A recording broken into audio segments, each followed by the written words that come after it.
Hello, this is Keeping Current with FERPA for Pirates.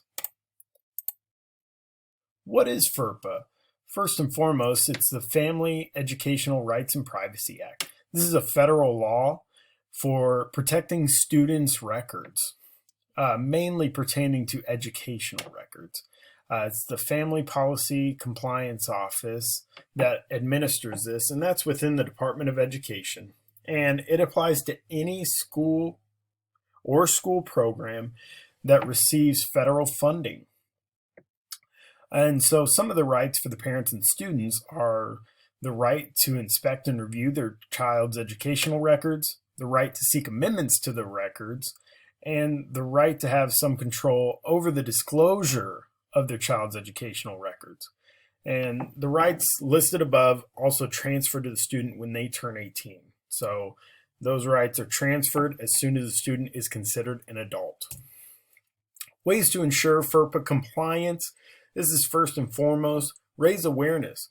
Presentations like these, where we're making sure everybody is on the same page with FERPA compliance, is essential. Confirm that FERPA applies to you. We are a public school, so it does apply to us. Know the rights, protections, and exceptions of FERPA. Train all school employees in FERPA.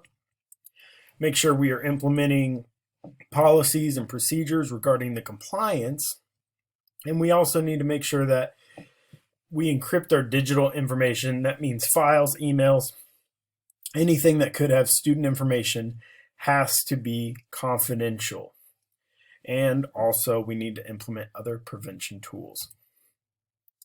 Unintentional FERPA violations. These are big ones that normally educators don't think about, but these are things that consistently seem to violate FERPA.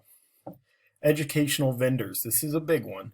Schools need to screen vendors carefully to discover if they are FERPA compliant. While educators love the word free, free vendors might get paid by data mining and selling information to third parties. This is pretty common, and the schools are actually at fault in this scenario. Releasing and withholding information. Higher education institutions can choose to release records if parents claim the students on their taxes. Students own the rights to their educational records when they turn 18, though. And releasing and withholding information really pertains to higher education institutions, but here at Piper High School, we do have students who are dual enrolled in college in their junior and senior year, and some sophomores. So we need to make sure that we're following FERPA consistently in that regard. And use caution with the information. Do not overshare through email or to people outside of the school. Please use your best common sense when thinking about stories that you share outside of school. Never use students' names, address, or any kind of identifiable information for somebody to know who the student is. Schools may share directory information, that's the name and address, to a third party if a parent opt-out has been offered. FERPA and the current state of education. We are in a constantly developing age of technology.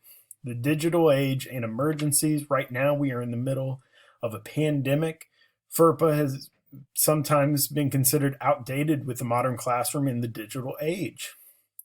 Schools can legally share information to designated personnel during a disease outbreak or even a campus shooting.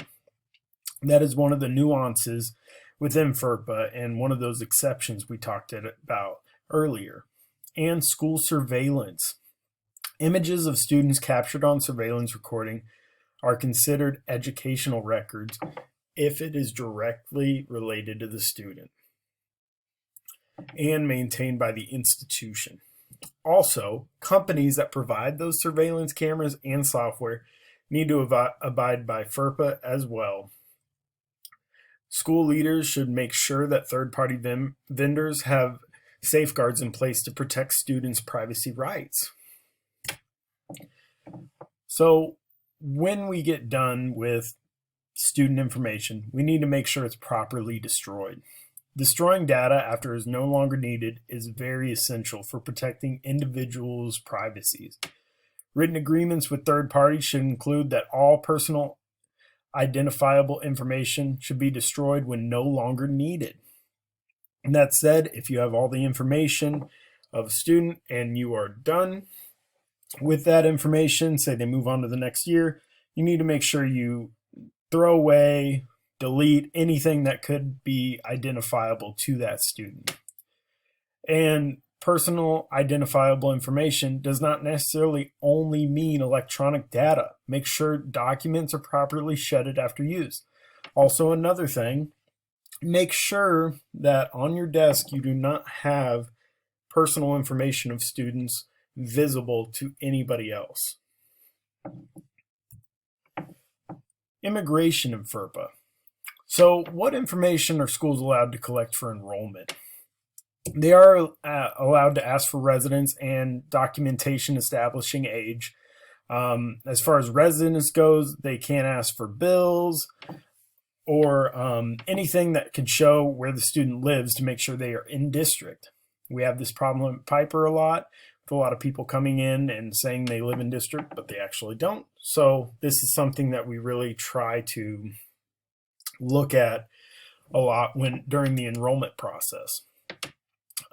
But schools are not allowed to inquire about citizenship or immigration status. That is not really a viable thing for schools to ask, because those students, whether they are here with citizenship or without, are still entitled to a public education. So now we get into ICE, and that is Immigration and Customs Enforcement, or ICE. School resource officers typically are not involved with the removal of non-documented students. That said, some immigration and customs enforcement agencies are established in different states, and they might work with school resource officers on a case-by-case basis. Also, access to student records are only allowed if immigration and customs enforcement personnel has a valid court order. So the parental complaint process for complaints, if parents believe rights have been violated under FERPA by the school, they can file a formal complaint with the U.S. Department of Education.